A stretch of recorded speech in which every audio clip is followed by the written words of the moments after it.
Alright, so the new Summon Freyja is coming out global in less than 24 hours, and today I thought we would talk about should you actually summon for her, should you waste your gems on her, or should you save your gems for what's coming next. So grab yourself a drink, sit down, and let's talk about it. So first of all, let's have a look at the unit herself. Now, she does have a single target pierce card, and she also has a single target exterminate card. Now, what this exterminate thing does is it ignores 50% of the enemy's crit resistance and does 2 times crit damage. So it's basically a spike card with an additional effect of ignoring crit resistance, meaning you will have a greater chance of actually critting the enemy with the card. So unlike Blue Zeldris, who never crits, she might actually crit. Now, her ultimate is of course the same ultimate as the Red Freyja. It is a wave slash abyss type ultimate. Like, it gets the job done. It's a really good ultimate. And then we have her passive, which is just a wall of text. Now, what the passive does, it only works in PvP, unfortunately, but it increases her basic stats by 8% and charms the enemy with the highest CC, so basically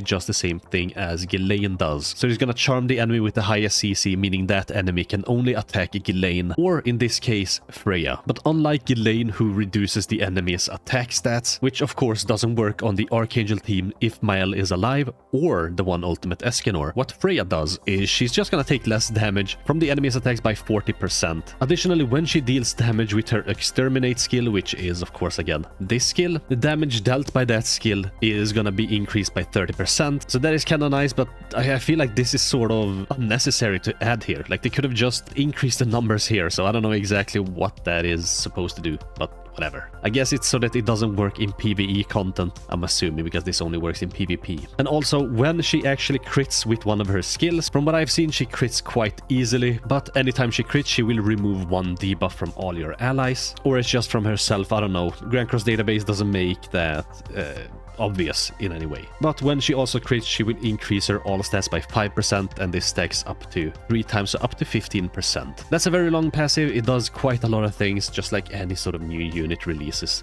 so far. Like, passives are just getting longer and longer and longer, but it is what it is. Like, she's a really good unit for PvP, but she's also really good for the Nidhogger Demonic Beast spell, and we'll go over that right now. Now, in PvP with Freyja, with this Holy Relic, and with Tyr, is she actually better than Red Freyja? Well, she does have 2 Signatory cards, which work very well with both Tyr and Freyja, especially Freyja's Holy Relic, which increases her single target damage dealt, whereas the Red Freyja, of course, has an AoE card, though the chances are you have much higher dupes on that Freyja. So is this Freyja actually worth it for PvP in that case? Well, she could be, and that's because of the taunt thing. Like, that is a very, very strong passive. But then, rather than replacing the Red Freyja for that team, is she actually better than Ghislaine? Because what Ghislaine does is she can also cancel stances with a bronze card, and the most prevalent team at the moment is the Elar Lostvein Meliodas new festival ban and Queen Diane. And Queen Diane's taunt is very annoying, but if you can like cancel it with Ghislaine, that could potentially be better than what she actually provides. So is she actually worth it for that? Now then again, for PvE content, if you want to run, say, a full goddess team on the Nidhogger Demonic Beast battle, she could potentially work there because she has the same Holy Relic as the original Red Freyja does. So she will become a goddess. This passive doesn't work, but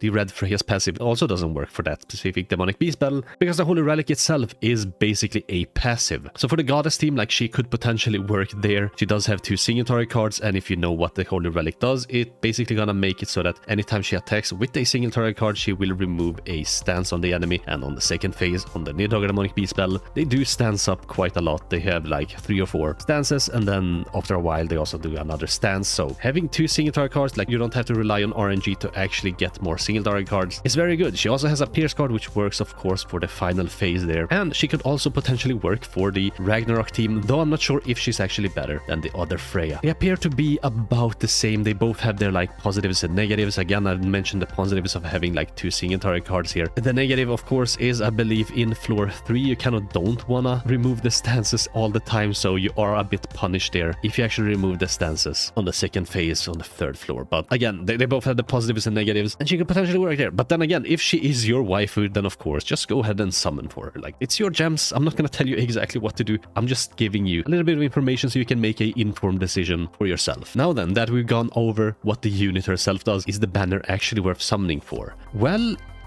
Kind of. It does have quite a lot of like seasonal exclusive characters, and I do know that a lot of the seasonal banners aren't really worth summoning for, so the only way like you can get these units is whenever they're on different banners usually, or they're in the seasonal banners. Now, for example, it has the attack ceiling Merlin, really nice unit. If you have Lilia's Holy Relic, she could potentially work there, but she's a very old unit, so I wouldn't say that she's good. It does have this red Liz from the comments on my latest Super Awakening coin dungeon. I know that a lot of people don't actually have her, and her passive is really good for those time-limited dungeons, and you kind of do need her if you want to do the full 2-turn or potentially even like 2-shot strategies. Then of course you would need her. Diane is of course really good against the OG demon. She's basically a must-have, at least for one of the teams. If you're running with a friend, at least one of you do need to have her. And this Liz is a really good substitute for the Kizuna, and it's actually better than Kizuna if you want to go for like super high score. Kizuna was given out for free, and I do know not everyone does have her because not everyone played during that time. And this Liz could potentially be good, but do know that none of these units are guaranteed. Like you can go the full 600 gems, not get a single SSR in any of like the in-between steps, and only get like the guaranteed SSR here and the Freyja. That is potentially what can happen. You do need to be aware of that. But if you have enough gems and you want to summon for her because she's your waifu, she's like the unit you want to go for,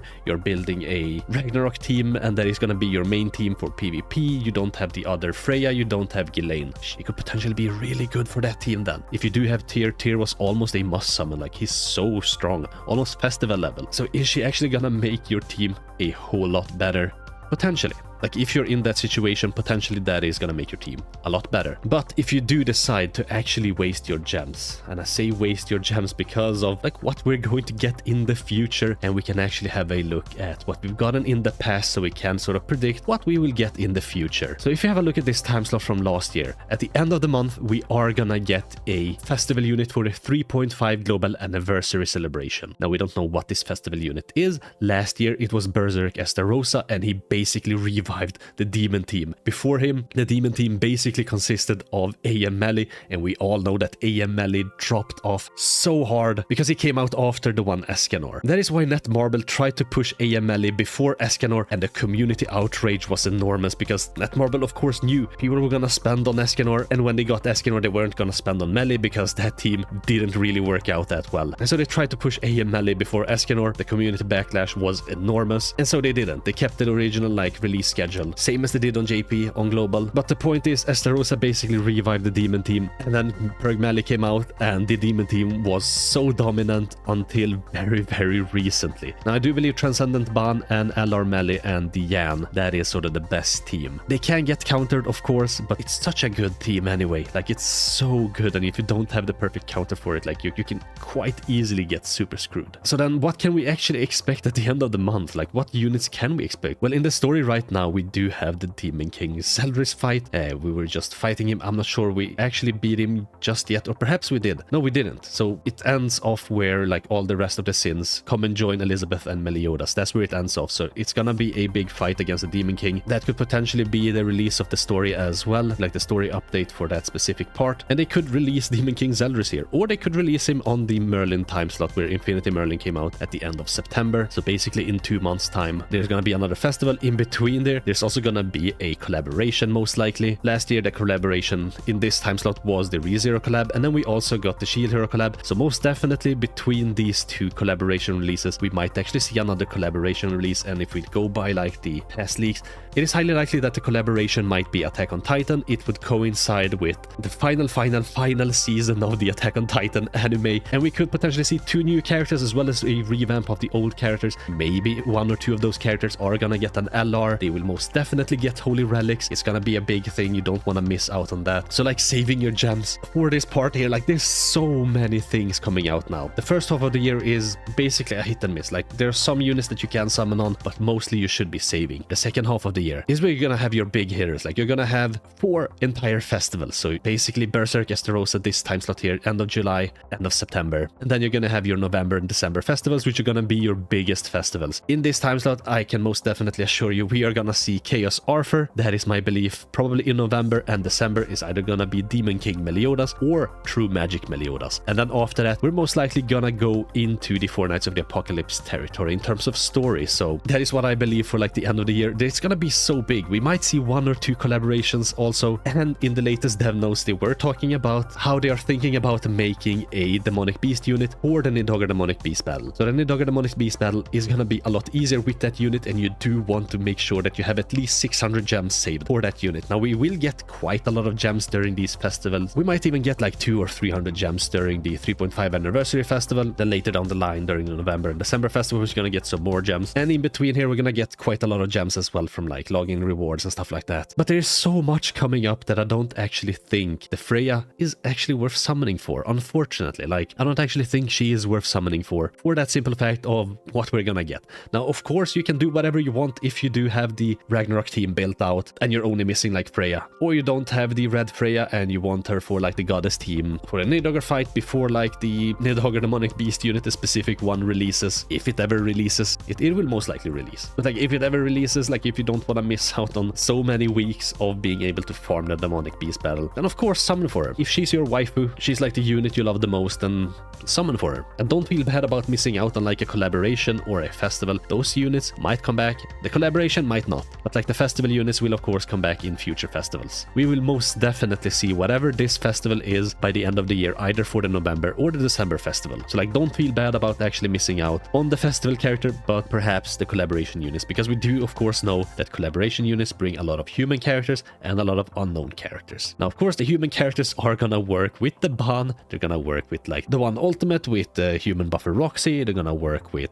Green Escanor, his LR form. And we might even see Chaos Arthur by the end of the year. So there's going to be a lot of human characters. If it is Attack on Titan, there's going to be even more human characters from that. And there's going to be some unknown characters as well that are going to work with Tyr and Freyr for the PvP team. Because of course they also work with unknowns, not just Ragnarok units. So there is quite a lot of potential to see your account strength increase by summoning for those types of units. Rather than perhaps wasting your gems on Freyja, you might do a full rotation on a collaboration banner instead. But again, it's up to you. I'm just giving you my take on it. I feel like Freyja is potentially skippable now. I will summon for her, so if you do have an itch of actually seeing the summons, do consider like watching my summoning video tomorrow and watch me get completely shafted.